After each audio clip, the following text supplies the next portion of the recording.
Hello students, welcome to these discussions on finite element methods. In this video, we shall see the discussions on one-dimensional analysis and its application problems. To start with, we will see the potential energy approach, how it is applied for derivation of element stiffness matrix, then assembly of global stiffness matrix, then derivation of element body force vector, then uh, derivation of element traction force vector, followed by the equilibrium equation kq is equal to f, and then we'll go to the treatment of the boundary conditions. There we'll see the elimination approach, treatment of the boundary conditions of the specified type, and even the second one, treatment of the boundary conditions using penalty approach, 1 for the specified boundary conditions, 2 for the multi-constraint boundary conditions, right? After seeing this theory, we'll see also application problems, right? Now let us see the main discussions on one-dimensional elements, where what are 1D elements? You are already aware that and these are 1D elements or 1D problems or 1D analysis. All three are same. Are purely axial elements. These are purely axial elements. Now I am just demonstrating this, right? Therefore, if I consider a column, where this column is under compression, then or this column may be under tension, right? Then such problem is what called one-dimensional problem. Right? One-dimensional problem. Then such pure axial elements are what? 1D elements, one-dimensional element. D means dimensional elements, right? Then once I say one-dimensional element, then the deflections are only in x direction, Hence, those deflections are now given by u is equal to UVW transpose for 3D problems, are now only given by u is equal to u of x, a function of x, which is 1 by 1 matrix. Actually 1 by 1 is not matrix, just u is equal to u, constant, which is a function of x for 1D problems. Similarly, the strain is a function of x, epsilon x, and similarly the stress is function of x, sigma x, and sigma is equal to E multiplied by epsilon, right? Where E is the Young's modulus and epsilon is the strain. And also the body force vector F is a function of Fx, right? Fx, and element traction force vector Te is a function of x, and also the concentrated loads, if any, is acting at different locations, and the entire volume of the structure V is A multiplied by L, or that of the element infinitesimal small volume dV is equal to A multiplied by dx. Right? Now I'm having a demonstration here. If I take a pen and I try to insert a cap, then that cap will exert traction force around the periphery of the pen at the insertion point, right? That is what called the traction force. Right? That here now I'm showing a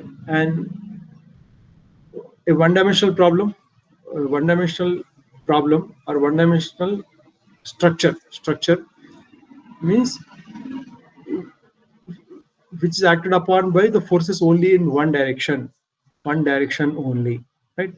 Either there will be compressive force or tensile forces. Tensile forces are generally notated by positive forces, and tensile force, compressive forces are notated by negative forces. Then here now what is shown is a 1D body which is having a varying cross section varying cross section, right? Its cross section at the fixed end is more, whereas it is slowly varying to a smaller value at the free end, right? Which is oriented in the downward direction. Downward direction is x positive direction, right? Then this uh, one-dimensional problem is uh, acted upon by the three types of forces. The one is the sulfate of the entire structure over a length of L, which is concentrated at the CG of this structure or problem, or that of the uh, entire entire length CG of this. You know how to find out the CG of a given shape. There, this element body force vector will F will be acting. And in addition to that, just now I demonstrated that surface traction forces along the periphery of the one-dimensional problem may also be acting, which are so many Newton per mm or kilonewton per meter for one-dimensional problem. Right? Then, if such forces are acting, then they are notated by T. T. So many Newton per mm or pound per inch as appropriate. And at different locations within the length, concentrated loads may be acting. However, they are assumed to be acting purely along the longitudinal axis of the uh, member, only, one-dimensional member only, right? That is how uh, uh, here, if at all those forces are inclined by any virtue, then you need to resolve them into horizontal and vertical components. But here, if you resolve, two types of forces will come. Therefore, in such a case, uh, this element is not going to give an appropriate answer. Only if longitudinal forces are acting, purely compression or tension, then only this 1D, one-dimensional two-node element, will give an answer, right?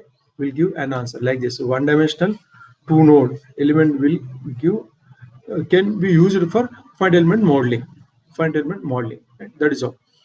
Then this bar of varying cross section, of varying cross section is now discretized. The very first step in FEM is discretization, right?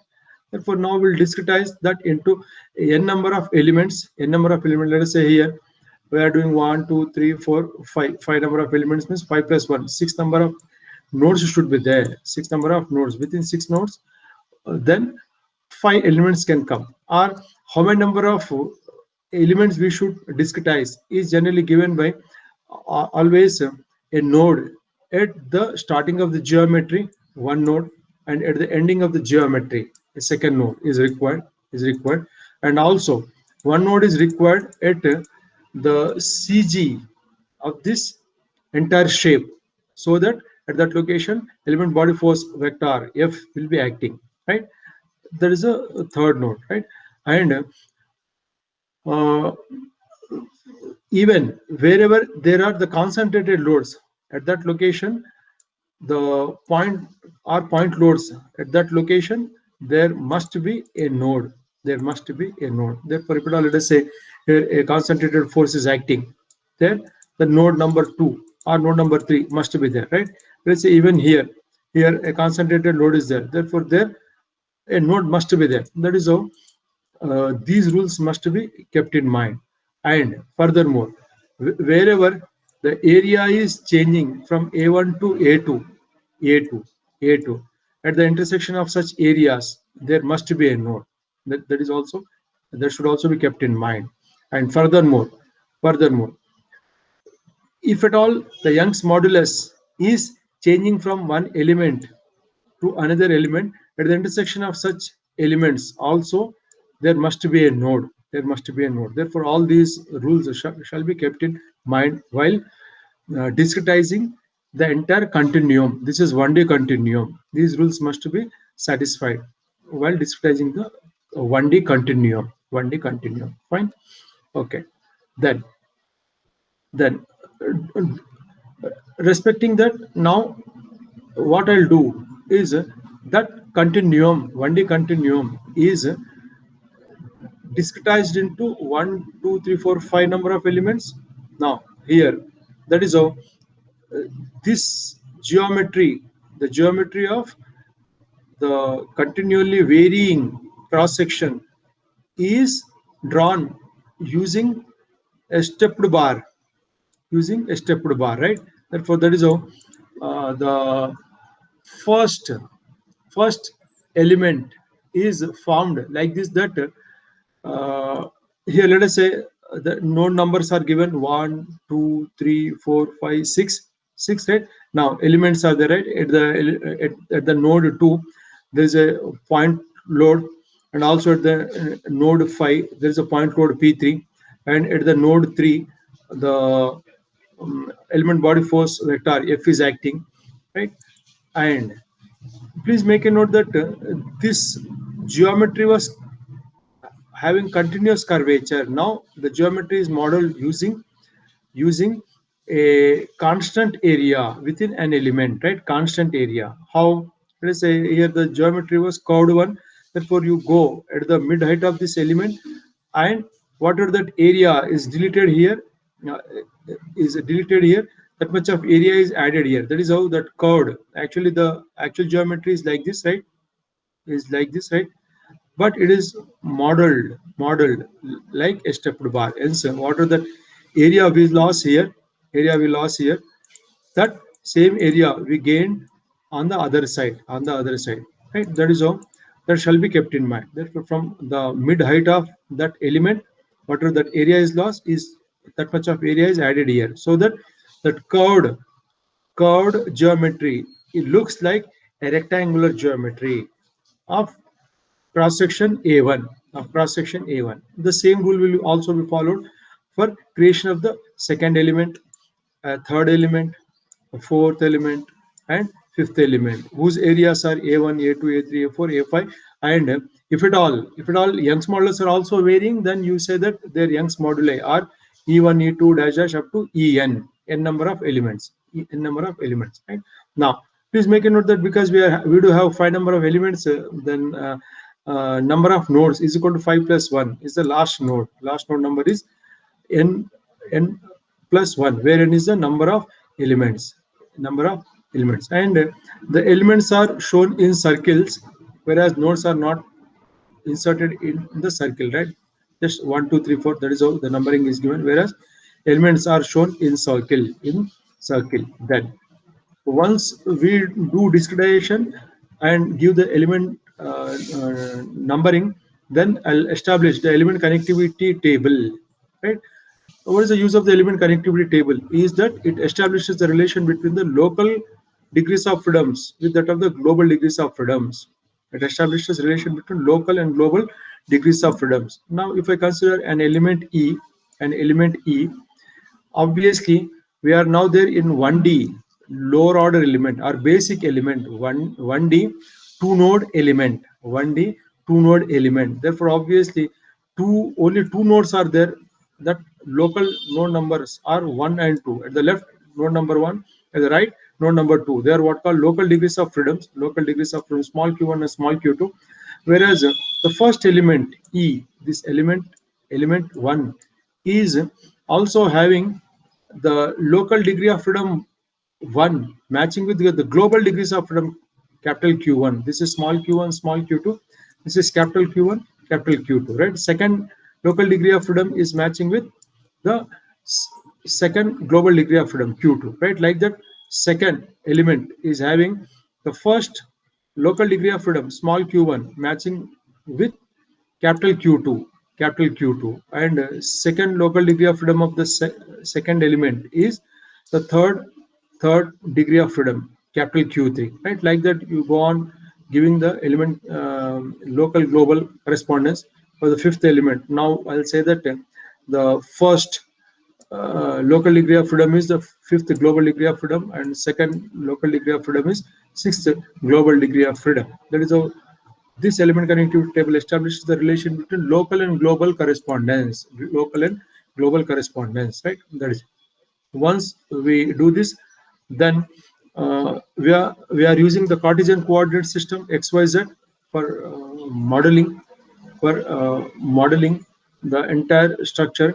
But for for further derivations, we'll use the local coordinate system or non-dimensional coordinate system or intrinsic coordinate system or xi eta zeta coordinate system. All the four names are same. All the four names are same, right? Local or non-dimensional or intrinsic or xi eta zeta coordinate system. Whereas this global coordinate system is XYZ coordinate system or XYZ space or space system, right? That is how the difference between local and global coordinate systems, right? For all the derivations, we'll use local coordinate system only, right? Because it doesn't have any dimensions, right? Whereas global coordinate system is dimensioned one. This is dimensionless coordinate system or non-dimensional coordinate system, right? Then this is how the local x notated by xi, local y notated by eta, and local z notated by zeta, xi eta zeta coordinate system. Whereas we are there in one-dimensional problem, therefore only xi will be there, eta and zeta will be there for xi and 2D and 3D problems, right? If for 2D, xi and eta will be there, and xi eta zeta will be there for the 3D problem. Now, next subheading, derivation of shape functions for 1D two node elements. I do have an element E notated here. Now this is how you please see this, right? 1D, right? This is the first node, this is the second node, this second node. We do have many number of elements, right? Of which I am considering a general element E notated by E, whose first node is 1, local node is 2, local node number is 2, right? Whereas the global node numbers are quite different. They are established from element connectivity table, right? Therefore that is how the first node will displace by an amount of small q1 and second node by an amount of q2, or you may also say that first node and second node will displace by an amount of u1 and u2 respectively along the global coordinate direction. Left to right is a positive x coordinate system, and let the length of the element is L or LE, right? And this element is having the Cartesian coordinates as x1 and x2. The first node is at a distance of x1 from the standard reference axis, right? And also the second node is at a distance of x2. Now we'll consider a section XX at a distance x from the standard reference axis, right? Then the nodal displacement vectors small q that of this element, right? Nodal displacement vector or element displacement vector is small q1, small q2, small q1 and small q2, right? Then, however, this is in Cartesian coordinate system, but the finite element modeling uh, and their derivations of the shape functions will be done in local coordinate system. Therefore, at uh, at a distance of x in the global coordinate system, the displacement is u. Therefore, at a distance of x, the displacement is u, right? Whereas at a distance of x is equal to x1, the displacement is u1, and the distance of x is equal to x2, the displacement is u2. That is what the meaning of the displacements.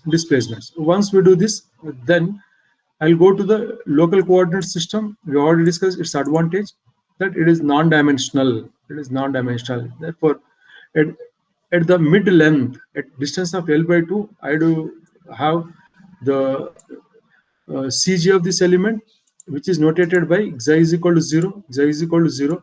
Then from this CG, I'll move in the positive direction. Therefore, that is how called xi positive. I'll move by 1 unit so that I'll reach the node 2. This node 2, which is having a xi coordinate as +1 in the local coordinate system.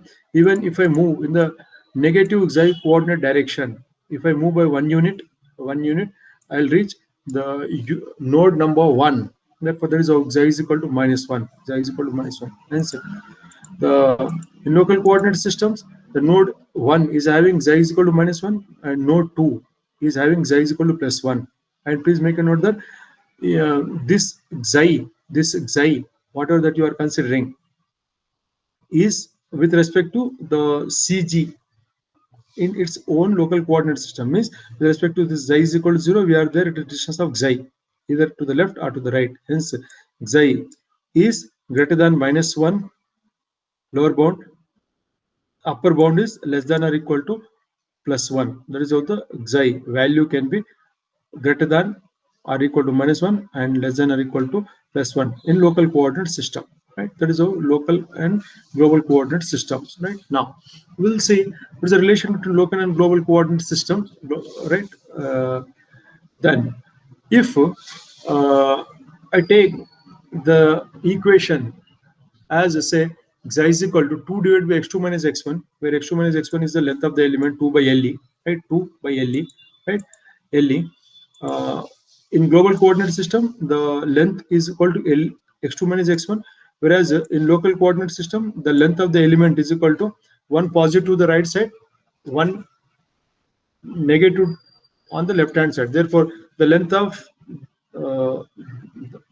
the element in local coordinate system is equal to 2. Therefore, it is a ratio of the length in local coordinate system 2 to the ratio of that of the in global coordinate system 2 divided by x2 minus x1. Right now, that multiplied by x minus x1, x minus x1 in local coordinate system, the first node is having a coordinate of x1. Therefore, x minus x1, and that x1 in local coordinate system is having a value of -1. Xi is equal to -1. That is how xi is equal to 2 divided by x2 minus x1, x minus x1 -1 is the relation between local and global coordinate system. Now let us check, is it satisfying the boundary conditions at x is equal to x1?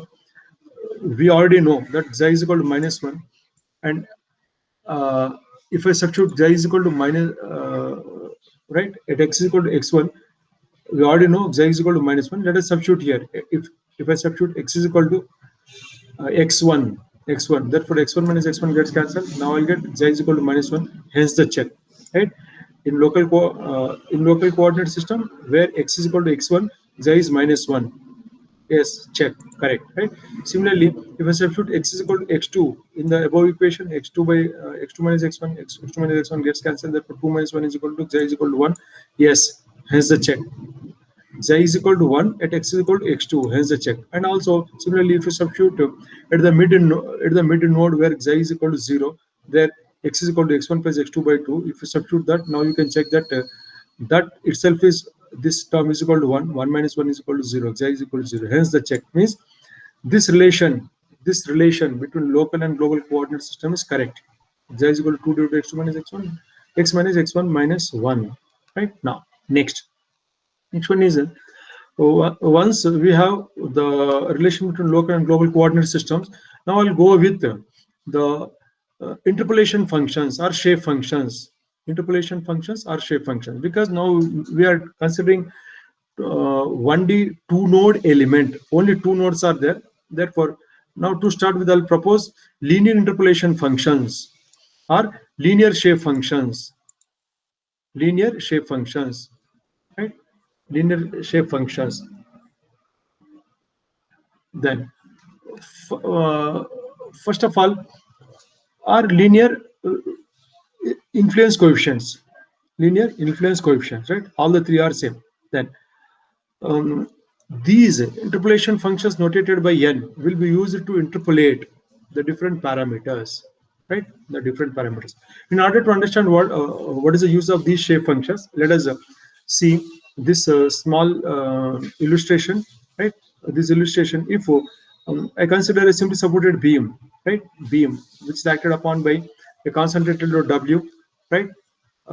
Acting at a distance of A from the left support, and it is a distance of B from the right support. Then we already know that the reaction on the left support is equal to W multiplied by B by L, sorry, and the reaction at the right support is equal to W A by L, A by L, right? Now, but sigma V is equal to 0. Therefore, the downward load W is equal to WB by L RA plus RB. RB, WA by L, right?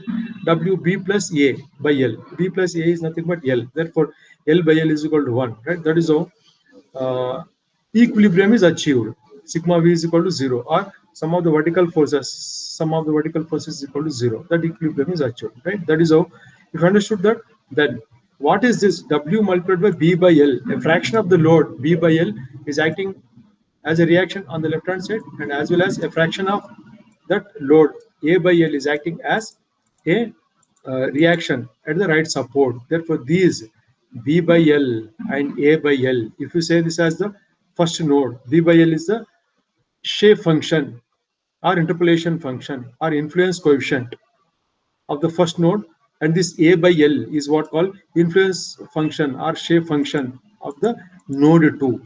Means uh, if W multiplied by 100 percentage, 100 percentage of the load is applied, W is equal to 100 percentage, then A by L fraction, that much of percentage will go as a reaction on the right hand side, and WB by L means B by L fraction of that percentage of that will go as a left side reaction.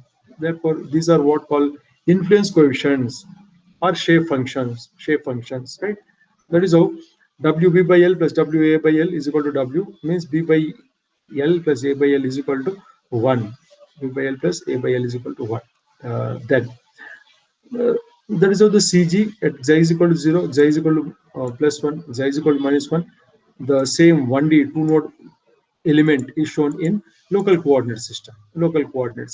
Then once you understood what are shape functions, then what are the properties of these shape functions, linear shape functions, or any shape function for that matter, right? The first property is that this shape function will have 100% weightage or contribution or its influence, all are same at its own node. Therefore, NII is equal to 1 at its own ith node, but Nij is equal to 0 if I is not equal to I, then j. If Nij is equal to 0 means what is the meaning is, if I apply, let us say, I'll just go back to this previous figure, right?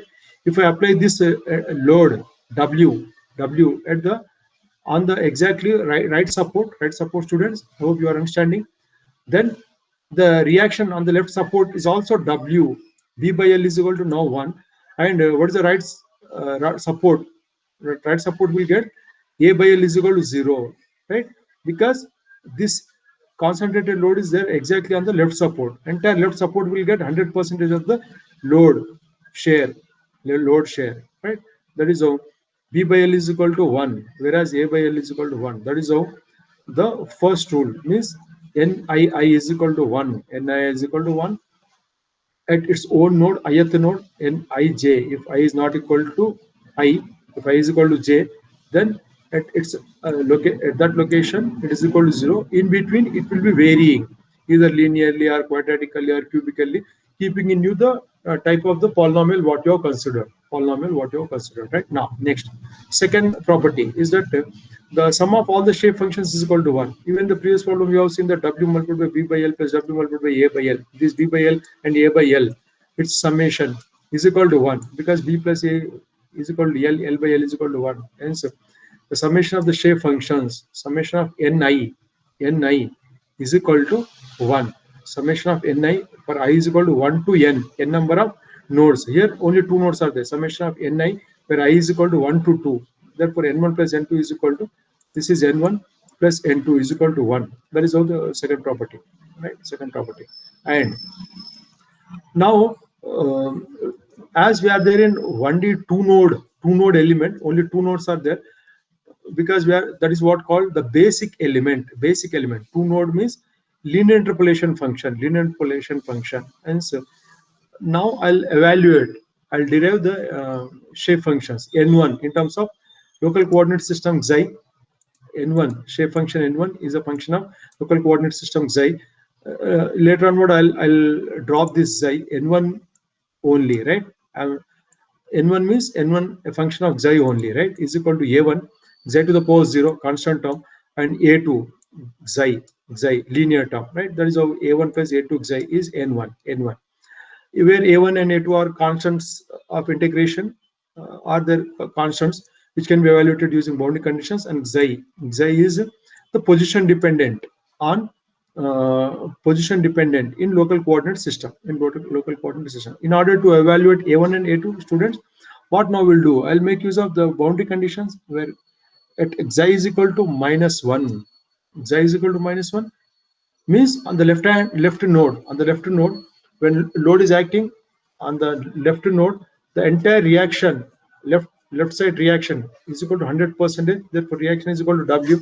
Therefore n1 is equal to 1, n1 is equal to 1 at that node. Hence I'll say that n1 is equal to 1 at xi is equal to -1, because the first node has in local coordinate system xi value is equal to -1. If I substitute that xi is equal to -1 in the above equation, now I'll get on the left hand side n1 is equal to 1, 1 is equal to a1, a2 minus 1 means a1 minus a2, right? Similarly, if I go to the right hand side, if xi is equal to +1, n1 must be equal to 0, because when I'm applying the load on the left hand side, students, the reaction on the right hand side is equal to 0. Right hand side is equal to 0. That indicates that when you are applying at node 1, when you are applying the load at node 1, the reaction at the node 2 is equal to 0 is the meaning of the that statement, right? Therefore that n1 at node 2 is equal to 0, then xi is equal to +1,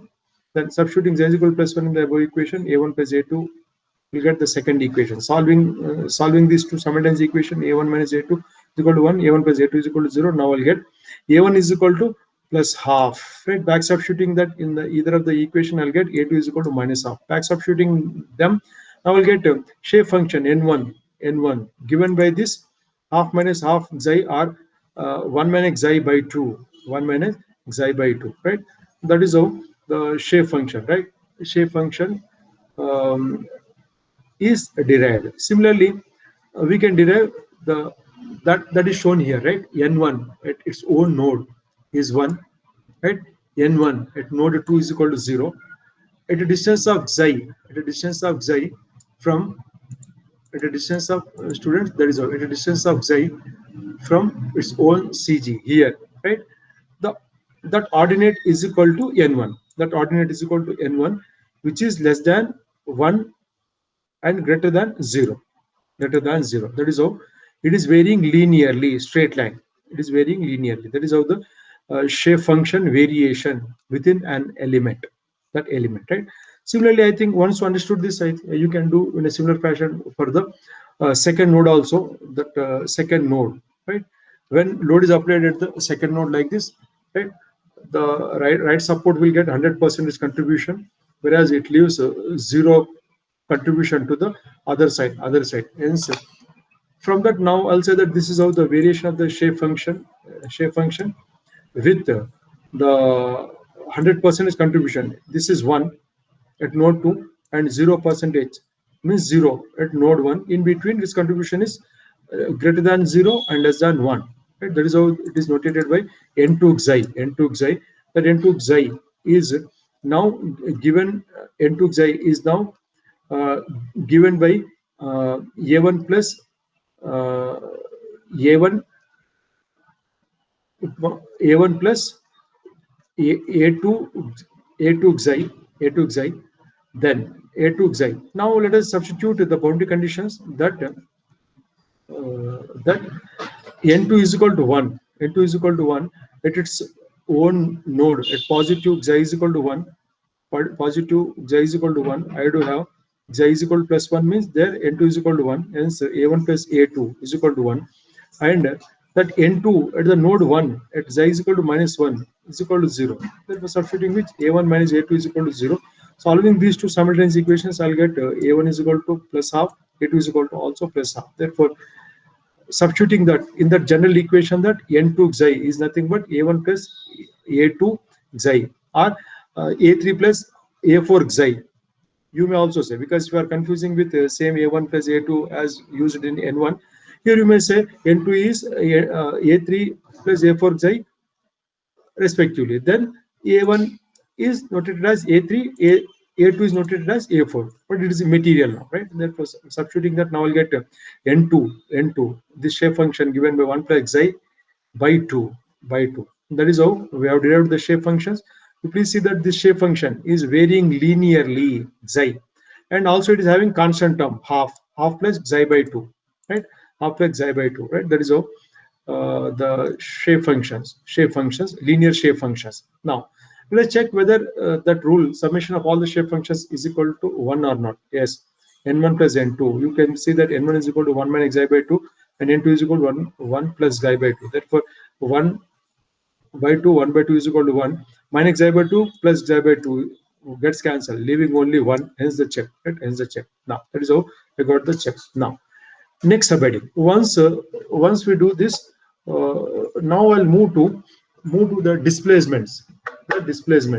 Right? Then the displacements are also interpolated using the same shape functions. The same shape functions what we have derived here, right? Now, therefore, these shape functions will be used for interpolating the displacements, right? How? Now let us examine this, right? At a distance of x from the standard reference axis, the displacement is u. Therefore, the first node is displacing by an amount of u1, and the second node is moving by an amount of u2. Right hand side, just for notation purpose, we are showing in the vertical direction, but it is just for notation purpose, right? So that it indicates an ordinate. Actually, it is not displacing in the vertical direction. These are displacing in the horizontal direction, students, right? That is how. Or you may say that first node is displacing by an amount of q1 in local coordinate system and by an amount of q2 at the second node in the local coordinate system. Then if these are known, if q1 and q2 are known, then I can evaluate u in terms of q1 and q2. I can interpolate in terms of q1 and q2. That is what the displacements are interpolated using these shape functions, or interpolation functions, or influence functions, or influence coefficients. All are same. All the four names are same, right? Or shape functions simply, right? Therefore, now we'll say from this figure that u is equal to, the first node is having a shape function of n1, or its influence or its weightage is equal to n1.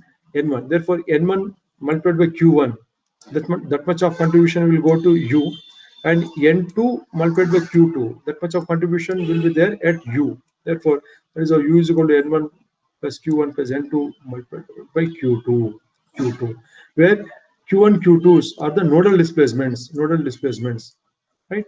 And where u is the displacement at unknown location in global coordinate system. That is how the distance of x from the standard reference axis.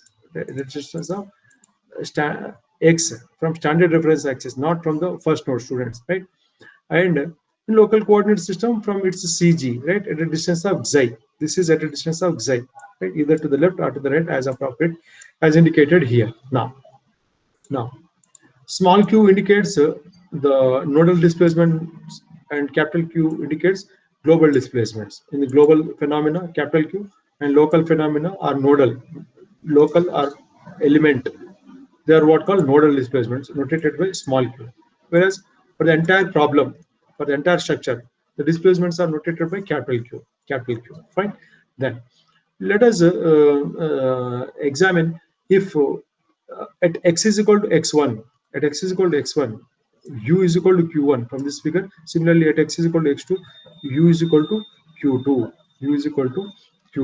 That is how we already know. Hence, u is equal to n1 q1 plus n2 q2, and we already know that the nodal displacement vector, not matrix, it is vector actually, at column vector, it is q1 q2. Only there are the two nodes having two displacements, 2 degrees of freedom. The first degree of freedom is small q1. The first node can displace by an amount of small q1. There is the first degree of freedom. Similarly, the second node can displace by an amount of small q2, second degree of freedom, small q2, which is 2 by 1 vector, students. And that even is in the, for one particular element in terms of nodal displacements, right now. Thus, if I want to write using those nodal displacement, what is the displacement at an interior point within this node 1 and 2, at an interior point, within these two nodes. If I want to calculate u, then that can be done using this equation: u is equal to n1 q1 plus n2 q2. Interpolation, right? That interpolation I'm doing here. That interpolation can also be written in a matrix format, that u, which is 1 by 1 value, just not vector nor matrix, just 1 by 1 value. This n1 multiplied by q1, n2 multiplied by q2. That is how this equation is shown in matrix format as matrix multiplication n1 n2, which is 1 by 2 matrix, operated upon q1 q2, which is 2 by 1 matrix. And so u is equal to n, which is 1 by 2 matrix, multiplied by q, which is 2 by 1 matrix, where u is called the displacement function, or displacement model, or displacement field, or simply field, where n is called the shape function matrix, and the q is called nodal displacement vector, right? And once we write this, where this shape function matrix is a 1 by 2 matrix notated by n, bold n, right? All these are bold. Even this u is also bold. This n is also bold. This small q also bold, right? Therefore, n 1 by 2 matrix, which is n1 n2, which is 1 by 2 matrix, right? Now, once I write the displacements, now I'll move to the geometry or isoparametric formulation, right? Even the geometry can also be interpolated using the same shape functions of the same order which were used to interpolate the displacements. Then such parametric formulation is what called isoparametric formulation. Right? What is isoparametric formulation? Is the same shape functions which were used to interpolate the displacements of the same order will also be used to interpolate the geometry.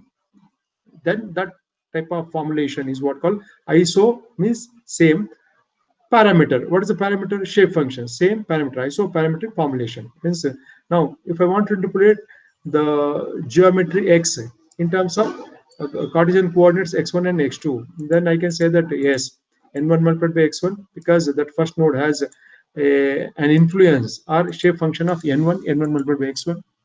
It will contribute that much to x, and the second node will contribute n2 multiplied by x2 to x, that x, right?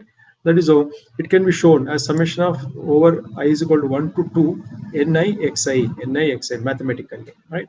Now let us also see the other properties of the shape functions. We already seen two, that one ni is equal to 1, nij is equal to 0, and the other rules are like this, that the shape functions must have the first derivative, right? Means it should have a definite value.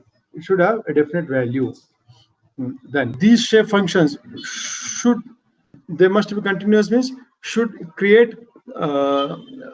should create compatibility from these shape functions, right? That is how the other rule. Then the other rules are like this, that the rigid body motion should not introduce any stresses, right?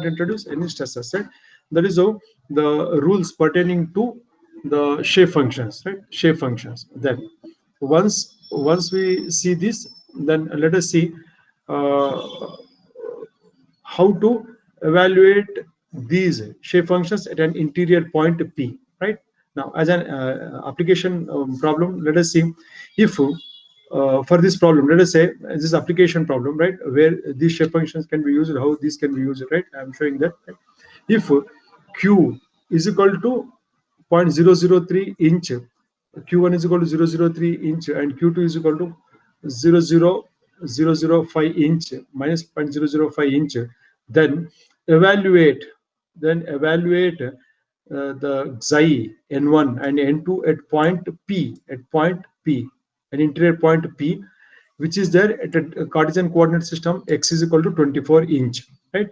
Where x1 is equal to 20 inch and x2 is equal to 36 inch, right? That is how the Cartesian coordinates are shown. Now you are supposed to interpolate uh, xi n1 n2 at point P, at an interior point P. Now let us see. We do have this relationship that q is equal to u is equal to n1 q1 plus n2 q2. Now x2 minus x1 is equal to length of the element. At the left node, xi is equal to -1. At the right node, xi is equal to +1.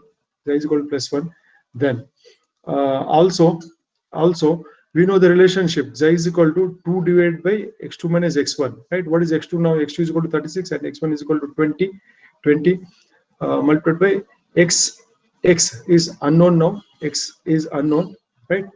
X minus x1 is equal to -1.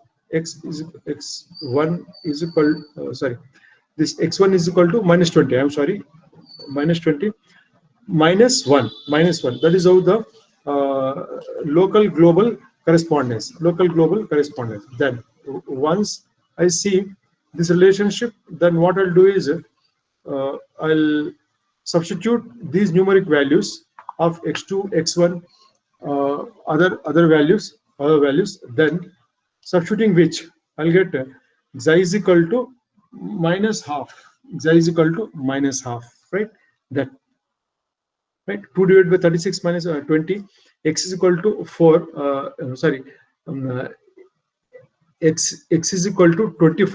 x is equal to 24, minus 20. That difference is equal to 4. 4 divided by this means 4, 2 by 4, half, right? That is how I'll get half minus 1 minus half. Z is equal to minus half. Means this point P in terms of local coordinate system is at a distance of from the CG of this element with respect to xi is at a distance of minus half. Even without knowing this relationship, also I can say that if this midpoint is a CG, right? Even you can see what is the total length. Total length is 36 minus 20, 16. Half the length 8. Therefore, this x 24 minus 24, right? 8 divided by 2 means this point P is at quarter distance, at quarter L, at quarter length, L by 4. Obviously, the same is also established that quarter length will have xi is equal to minus half, students, right? Now, this is already evaluated. Once we evaluate xi in local coordinate system, the xi value is evaluated, then I'll substitute that in the shape functions.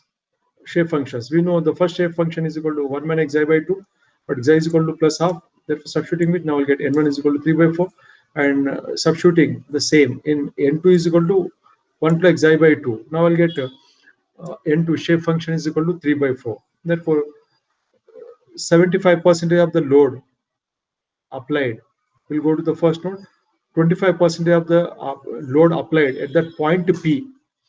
At that point P, if you apply one unit load, 75% of the load will go to node 1, and 25% of the load 1 by 4 will go to node 2. That is the meaning of the shape function, students, right? Once I get that, even I'll check whether n1 plus n2 is equal to 1. Yes, 3 by 4 plus 1 by 4 is equal to 1, students. Hence the check means you got the correct results. Now, once you get those shape functions, now I'll do interpolation. What is already given in the problem is that the first node is having a displacement of 0.003 in the positive direction, and q2 minus 0.005 inch. Therefore, the displacement at that point P at an interior point P is given by N1 plus N2, sorry, N1 Q1 plus N2 Q2 using isoperimetric formulation. Then we already know N1 is equal to 1 by 4 multiplied by this Q1 given, N2 is equal to 1 by 4 just now derived, Q2 already given. Substituting with, now you will have the displacement at that point is plus 0.004 inch, sorry, plus 0.001 inch. Plus indicates the positive x direction, positive x direction. That is, the displacement at that point P is still positive, in the positive x direction, right? Now, now after seeing this, now we'll move to the next discussion. Next discussion as the derivation of the strain displacement matrix, or element strain displacement matrix B, or B to the subscript E, or here we'll see the relations between displacements. Once the displacement U is known, it's a derivative. Derivative can be obtained. They are what called strain displacement relationships. Strain displacement relationships, right? But we already know that epsilon is equal to dou u du by dx. But that du by dx epsilon in terms of x is epsilon in terms of x, but we do already have relation between local and global coordinate system x and xi. Hence that epsilon, which was a function of x, is now, that is a function of xi. Epsilon is now function of xi, right? That is how the strain. Hence, because of this, I'll use the chain rule of differentiation. I cannot get du by dx directly, students. I must use the chain rule of differentiation, using which now I'll say the strain in x direction epsilon x is du by dxi, because u is related in terms of xi, and there's a relation between local and global, xi and x coordinate system. Hence, du by dxi multiplied by dxi by dx is strain in x direction. Then we already know u is equal to n1 q1 plus n2 q2, but n1 is equal to 1 minus xi by 2 and n2 is equal to 1 plus xi by 2. Substituting with, now you will get this 1 minus xi by 2 multiplied by q1, 1 plus xi by 2 multiplied by q2. Then that is how u. But now if I differentiate this with respect to xi, what now I'll get is du by dxi is equal to minus q1 by 2 and plus q2 by 2, means q2 minus q1 by 2. q2 minus q1 by 2. Now, but let us see what is that. Q2 minus q1 by 2 means now I do have, even if I go to the relation between local and global coordinate system, xi is equal to 2 divided by x2 minus x1. x2 minus x1 is nothing but length of that element, that multiplied by x minus x1 minus 1. If I differentiate that equation, now I'll get this relationship. dxi is equal to 2 divided by x2 minus x1 is le, 2 by le. Differentiation of x is dx. Hence, dx is also dxi is also equal to 2 divided by le multiplied by dx. From this I can write dxi by dx. dxi by dx is nothing but 2 divided by le. That is how the second term is also obtained. Substituting these two, right, this 1 and 2 in the above equation, now I'll get the strain given by q2 minus q1 by 2 multiplied by 2 divided by x2 minus x1, right, x2 minus x1. Therefore epsilon is equal to, I'll write like this, half q2 minus q1, 2 divided by x2 minus x1. 2 gets cancelled. Now what is only left is 1 by x2 minus x1, 1 by x2 minus x1, q2 minus q1, or q2 minus q1 divided by length of that element, right? That is how, by element, length of that element, q2 minus q1, right? Or the same may also be expressed in terms of matrix. Epsilon is equal to 1 by 1, which is 1 by le, which is constant, right? That constant multiplied by minus 1 multiplied by q1, minus q1, right? Plus 1 multiplied by q2. That is how q2. That is how the same relationship, right? Where this q1 and q2 is what, nodal displacement vector, and this 1 by le multiplied by minus 1 vector, 1 by le minus 1 is a row matrix, is what called the strain displacement matrix, notated by capital B. Strain displacement matrix in terms of xi coordinates sorry.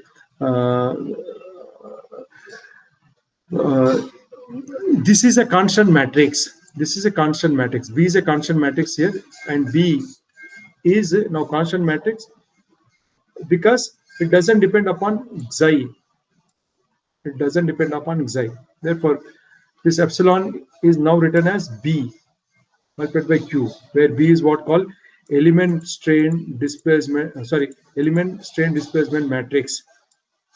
Element strain displacement matrix establishes the relation between the display element displacements to strains, right? Or it transforms the displacements to strains. That is a function of the element strain displacement matrix B. And you please see that for 1D 2 node element, it is a constant matrix. It is a constant matrix, students. Whereas we will see for higher element, it is not a constant, right? 1D 3 node element, it is not constant. It varies 1 degree higher, means linearly it varies. That we'll see later, not now, right? Now, once we have the strain displacement matrix, then I'll move to the next relationship as the stress strain relationships. Once I know the strain, you already know for one-dimensional element, Young's modulus is nothing but within elastic limits. For small deformations within elastic limits is the ratio of the stress to strain. Hence, strain is already known that multiplied by Young's modulus. Young's modulus is the stress in x direction, or simply even x is now dropped stress, right? Stress. Therefore, sigma is now 1 by 1, or simply sigma is E multiplied by epsilon, but epsilon already derived as B multiplied by Q. B multiplied by Q. This is how the sigma is equal to EBQ for one-dimensional problems, whereas the same sigma is nothing but DBQ for 3D problems. For 3D problem, that is DBQ, where D is a material property matrix, which you already seen in the introduction chapter. In the introduction chapter, where D is called material property matrix, or material matrix, or property matrix, or moduli matrix, right? As of property. That is how the stress strain relationships. I think I'll conclude today's discussions. Right? In today's video, we have seen what are one-dimensional elements, and basic element 1D 2 node element. There we have seen the shape functions, derivations of the shape functions, followed by the derivation of element stiffness stress strain relationships, and stress strain relationship matrix BE will conclude this session. Thank you, students. Thank you for your watching this video. If you like this video, please do click like, share, and subscribe to our YouTube channel. We will meet with another topic in the next video. Till then, bye bye.